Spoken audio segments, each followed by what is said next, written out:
बेईमानी की हदें तोड़ दी, लोगों का खून चूसा, रिश्वतें खाई। तुम समाजवाद और देश के नाम पर एक कलंक को। समाजवाद? हमारे देश में समाजवाद कहाँ है? हमारे देश में तो अवसरवाद है, जात पातवाद है, कुर्सीवाद है।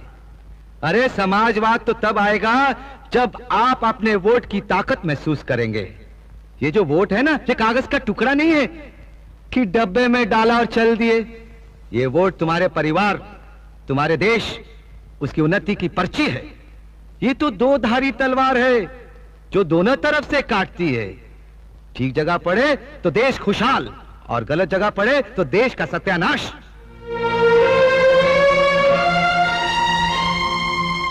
अरे भाइयों, हम तो आपसे एक सवाल पूछते हैं। जब आप अपनी बहन या बिटिया की शादी तय करते हैं तो पहले अच्छा लड़का ढूंढते हैं, अच्छा खानदान देखते हैं, उसके गुण और अवगुण देखते हैं, तब जाकर कन्या की शादी करते हैं।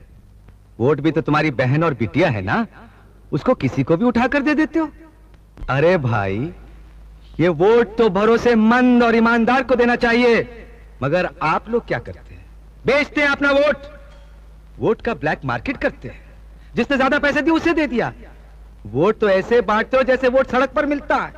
कभी किसी दोस्त को दे दिया, कभी अपनी जात वाले को दे दिया, और कभी बेच दिया।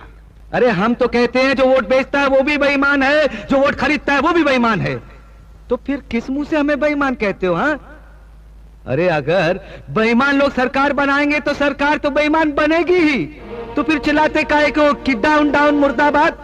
जिस दिन तुम वोट खरीदने वाले को अपनी चौखट से धक्का मारकर बाहर निकाल दोगे, उस दिन ये सब कुछ ठीक हो जाएगा।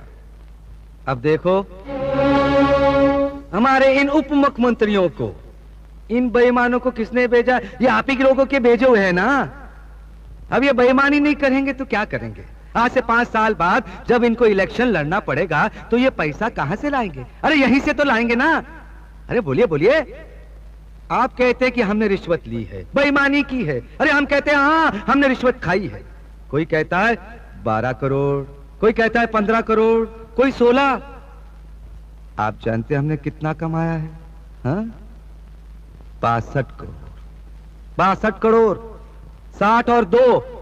हाँ, अरे जरा सोचिए तो सही, अगर 6 महीने में हमने 62 करोड़ रुपया कमाया है तो हमसे पहले इतने लोगों ने इतने सालों में कितने करोड़ कमाए होंगे? हाँ? हिसाब लगा सकते हैं आप? अरे जब आप हमारा हिसाब नहीं लगा सके तो उन लोगों का हिसाब कैसे लगा सकते हैं? अरे हम तो कहते हैं उन लोगों से हिसाब मांगो, हम तुम्हारे साथ हैं, हम भी मिलकर हिसाब मांगेंगे। क्यों? क्योंकि अब हमें पता चल चुका है कि ये रुपया, ये पैसा कमाने का तरीका कौन से रास्ते से होता है। हाँ, बेईमानी का पैसा किस रास्ते से